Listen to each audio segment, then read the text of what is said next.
A bombshell update in the Charlie Kirk assassination case. 22-year-old Tyler Robinson, the suspected shooter, was living with a transgender partner and described as deeply indoctrinated with leftist ideology, the only leftist in his hardline Republican family, with chilling Discord messages to his roommate asking to retrieve the rifle after the attack. We're diving into these latest revelations and what they mean for the investigation. So I'm Joseph Morris, and don't forget to like and subscribe. Let's start with the new revelations about 22-year-old Tyler Robinson's personal life and ideology.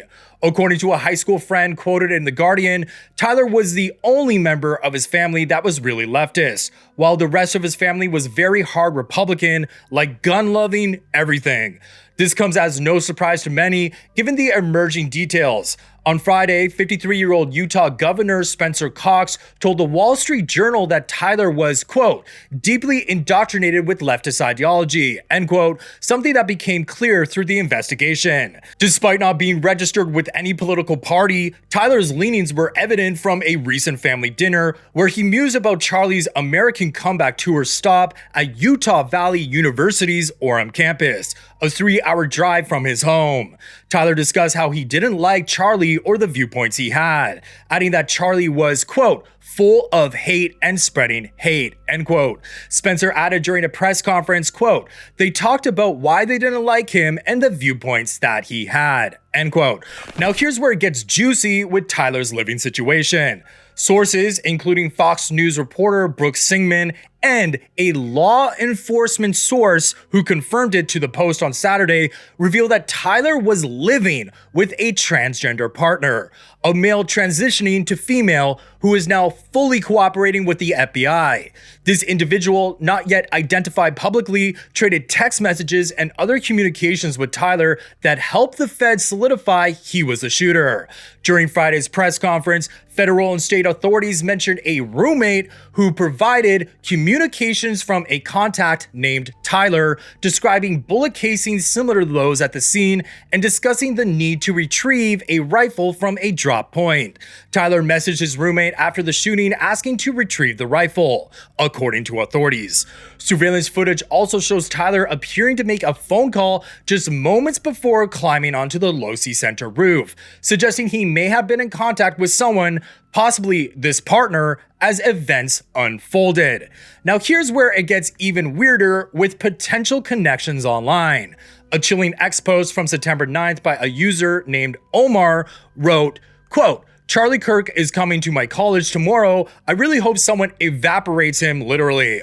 A follow-up tweet said, quote, let's just say something big will happen tomorrow, end quote. This had social media sleuths hunting for answers, with some speculating if Omar could be linked to Tyler's roommate or partner, given the coincidence that this seemingly transgender person hinted at something big happening right before Wednesday's fatal shooting. Drop your thoughts in the comments because I'm eager to hear all of your theories.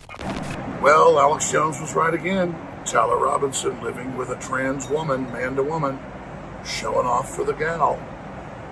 And that's what the family told him and what the ATF knew. Just all that wasn't released yet. And so when all of you said I was wrong, Steve Ricardo was wrong, you got egg on your faces again. This is trans rage. This is the tip of the spear. This is the left's death cult, and more is coming. That's a fact. Israel couldn't be behind all these attacks and Catholic churches and stuff. It's the trans, okay? It's a serious issue. God bless Charlie Kirk.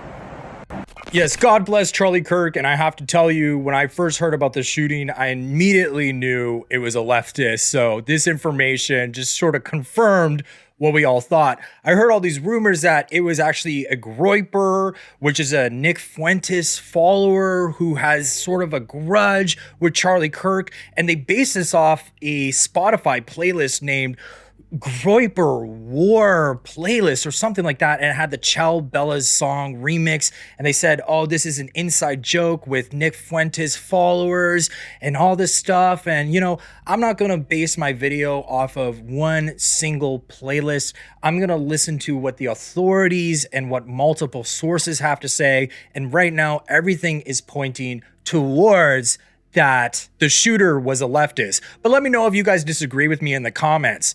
Let's shift to how these details fit into the arrest.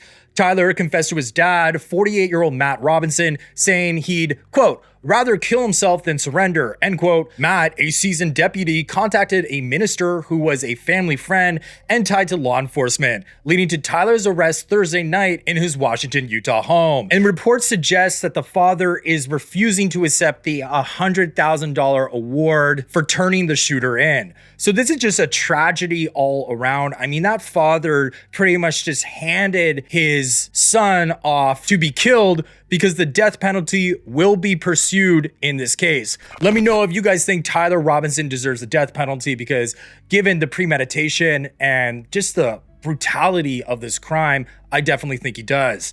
Tyler attended a Mormon church when he was younger, according to a neighbor who knew the Robinson family, adding another layer to his shift from a conservative upbringing. And I really want to know what radicalized Tyler, because I do believe he only spent a month at UVU in engineering, so it couldn't have been his school, in my opinion. The Mauser Model 98 bolt-action rifle with a scope was found in a wooded area near UVU, with those bizarre engravings tied to left-leaning internet culture, like the Italian phrase Bella Ciao, which has roots in the anti-fascist movement during World War II. And another phrase inscribed on a bullet said, "Hey fascists, catch," with arrows that create a bomb in the video game Helldivers 2, implying that the fascist is going to blow up from catching a bomb. Now let's talk about the aftermath and Charlie's family. On Saturday, Charlie's 36-year-old widow, Erika Fransby, shared heart-wrenching images on social media, weeping over his open casket, grasping his hand, and whispering, I love you, I know, I miss you so much." Writing in her caption, she said, "They have no idea what they just ignited within this wife.